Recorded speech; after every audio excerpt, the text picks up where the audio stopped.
Yun mga katropa, nasa process tayo ng pag-inspection ng piston ring tsaka bore. Yan, naikabit ko na pala yung piston. So na-inspection natin yung OEM na piston ring niya mga katropa. So 40 top ring, second ring 40 rin, tsaka oil ring 50. Pasok sa 50 yung oil ring natin mga katropa.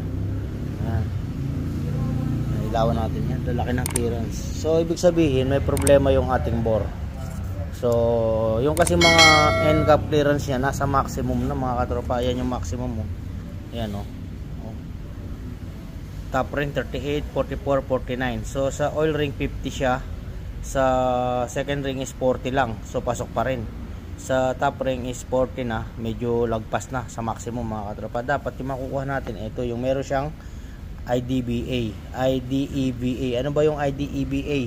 Pagdating sa Mazda diesel ng Sky Active 2.2, IDBA is intake stroke EGR using double exhaust valve actuation mga katropa. Yan yung ating IDBA. So gagamit tayo dito 0.20 hanggang 0.25, 0.20, so 0.30, 0.20, 0.30. So yan yung gagamitin natin, yung merong IDBA. Kaso yung clearance niya nasa 40 na lahat, so nasa maximum kahit alin dyan sa dalawa, without and with IDBA. Yan. So ibig sabihin malaki na yung bore niya mga katropa. Kumayod na yung nakayod na yung bore niya. So ano bang pwede natin gawin dito pagka ganitong sitwasyon? So either magpapalit ka ng engine block para mabalik sa standard yung end cap clearance, or magpalit tayo ng liner. Paparebore natin, papaano natin yung standard. So yung mas mura dyan, magpapalit tayo ng liner mga katropa. Ang gagawin natin dyan, so i-recommenda natin sa may-ari na papalitan natin ng liner.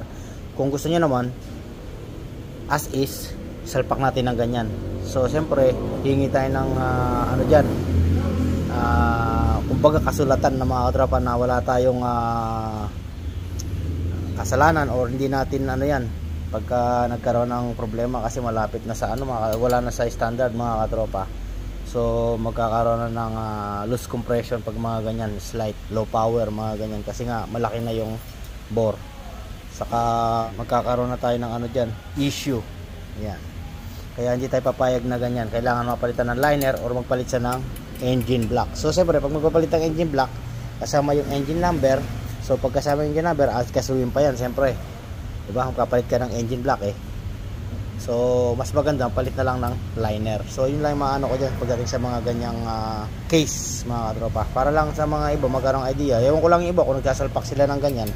Kasi tayo hindi tayo nagsasalpak ng ganyan na katropa. Either kung sinabi ng may-ari na sige, salpak mo, yan, pwede natin isalpak yan mga katropa. Pero siyempre hindi siya recommendable mga katropa na ganyan, na out of maximum na yung end cap clearance. Dito lang pumasok sa 40 sa second ring, dito sa maximum second ring lang, dito lagpas. So kaya hindi siya advisable na isalpak mga katropa. So yun lang mga katropa.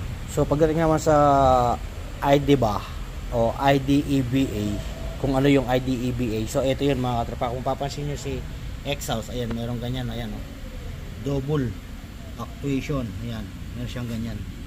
Mapapansin nyo yung exhaust camshaft, yan, mas malinaw rito, ayan, meron siyang ganyan mga katropa. Meron siyang mga labi-labing ganito, ayan double yan pagka ganyan. Yan yung IDEBA, para lang alam ng iba. So yun mga katropa, papupuntahin ko muna si customer para sa explanation about this issue mga katropa.